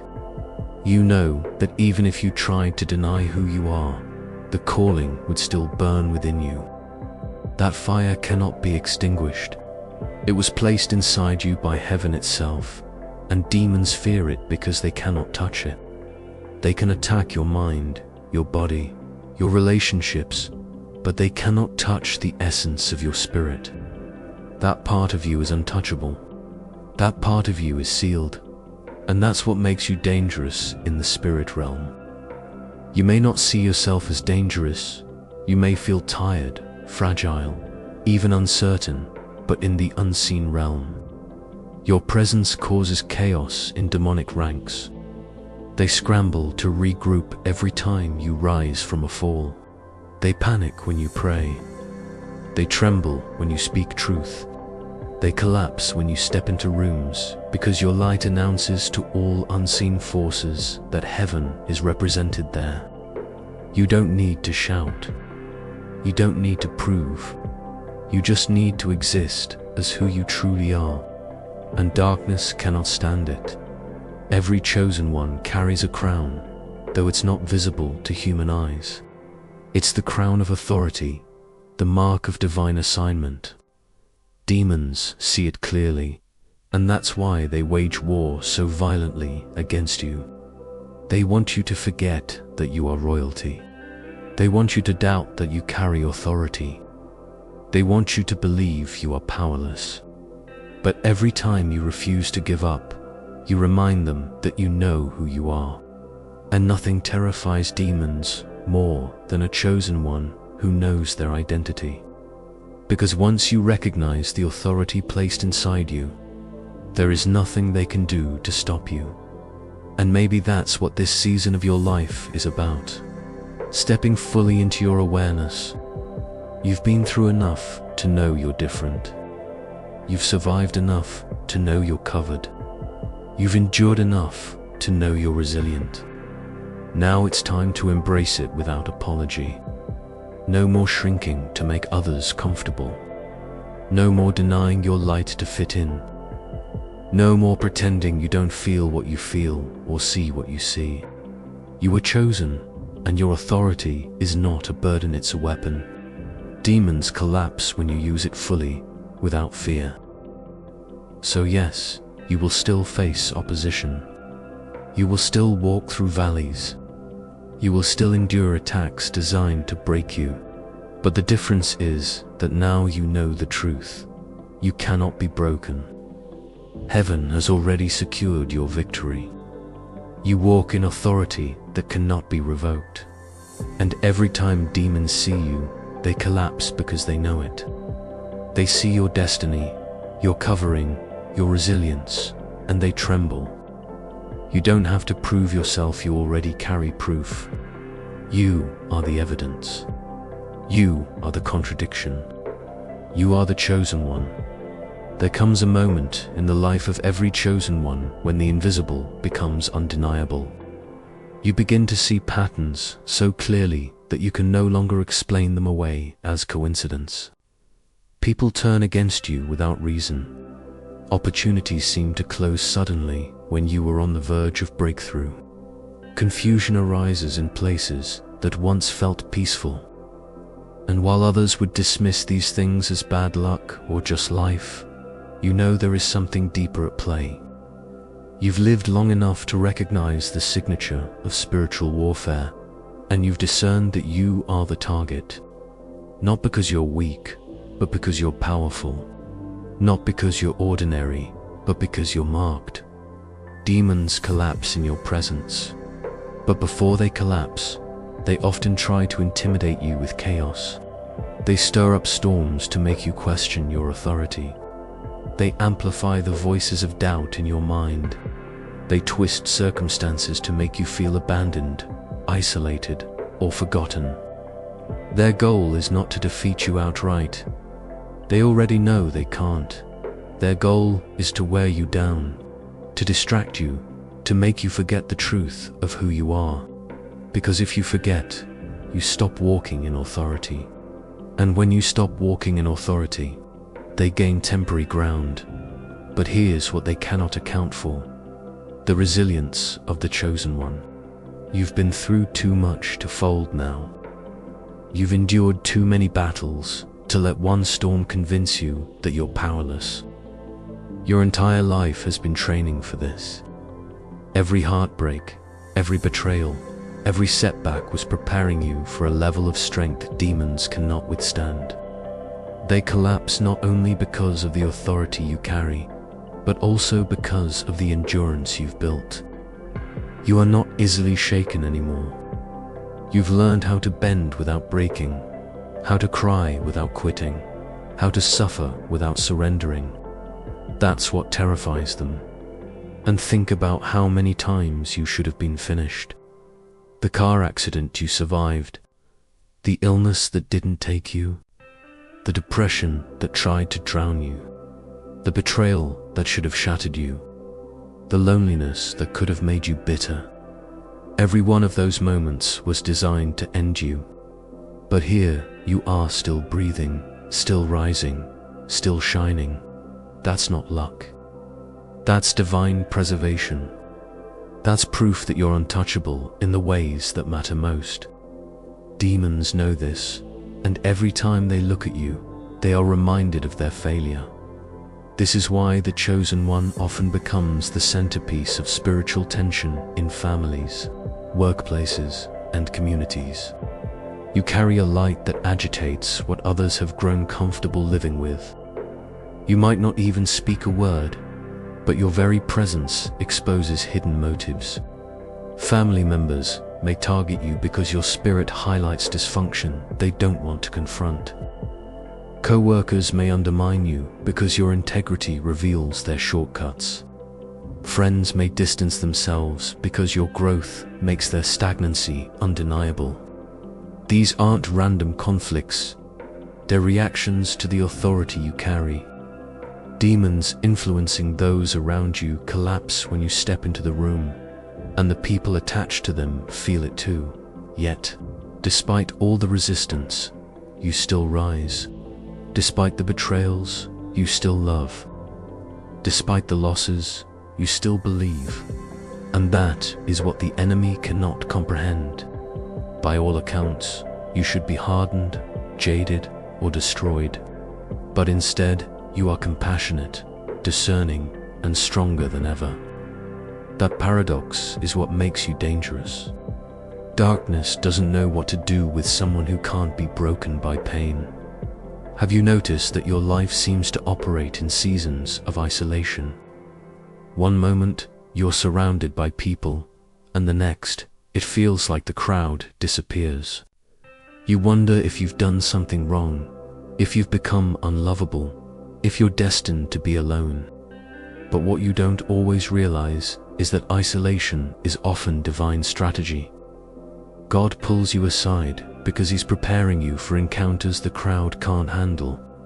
He's training you in secret for battles that can't be fought publicly. Demons collapse when they realize you've used your lonely seasons not to wither, but to deepen your roots. You've come out of isolation with sharper discernment, stronger faith, and unshakable peace. That kind of preparation makes you untouchable in ways that ordinary people can't understand. And it's not just about what you've endured. It's also about what you carry into every space you enter. You've noticed that people come to you with their problems, even when you never offered. Strangers feel comfortable confiding in you. Friends seek your advice, even when you don't feel qualified. That's not by chance.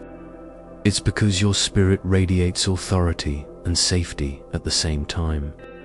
People sense something different about you, even if they can't articulate it. They don't know why, but they trust you. They don't know how, but they feel lighter after talking to you.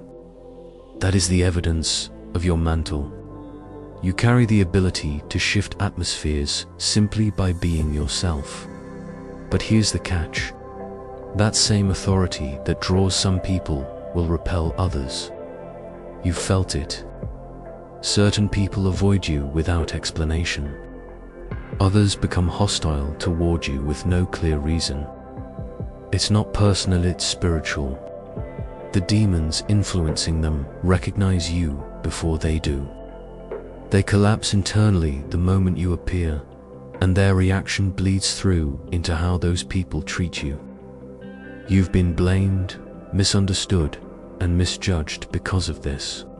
But in truth, it's confirmation. They see your authority before you even open your mouth.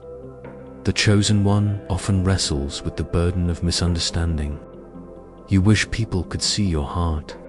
You wish they understood your intentions. But the truth is, being chosen means being misunderstood. Even Jesus was accused, mocked, and rejected by those who couldn't comprehend His authority. So if you feel like no one gets you, it's not because you're broken, it's because you're walking in a level of spiritual reality others cannot see. That misunderstanding is proof of your difference. And your difference is what makes you powerful. And still, in all of this, you are covered. You are not only equipped, you are protected. You've walked through fire that should have consumed you, but instead, it refined you. You've endured waters that should have drowned you, but instead, they cleansed you. Demons know that every weapon they've used against you has become fuel for your growth. They collapse because they realize they have no winning strategy. Everything they design against you is transformed into a stepping stone by divine intervention. You are not just surviving, you are thriving in ways they cannot calculate. Chosen one, the time has come for you to stop doubting yourself. Stop minimizing your power. Stop trying to convince yourself you're ordinary. You've seen too much. You've survived too much. You've been transformed too much. You are evidence that heaven's protection is real, that divine authority is unstoppable, that chosen ones are untouchable where it matters most. Demons collapse when you fully embrace this truth, because then you stop hesitating. You stop apologizing. You stop shrinking. You stand tall in who you are, and the darkness around you has no choice but to retreat. Your authority isn't about arrogance. It isn't about control. It isn't about domination. It's about alignment. When you align fully with who God made you to be, you naturally walk in authority that commands respect in the spirit realm. You don't have to fight for it, it's already yours. You just need to own it. And when you do, you'll find that opposition no longer intimidates you the way it used to. Demons may still try to attack, but you'll see through their strategies faster. You'll stand firmer. You'll recover quicker, because you'll know the truth. You were never meant to be defeated. That's why demons collapse when they see you. They see the crown of authority on your head, the fire of resilience in your spirit, and the seal of heaven on your life. They know they've already lost. They know you're untouchable in the areas that matter most. They know you carry a destiny they cannot interfere with. And they tremble because every time you step into a room, every time you speak truth, every time you simply exist as who you are, you remind them of their defeat. And that, chosen one, is why you must keep going. Not only for yourself, but for those who are watching you.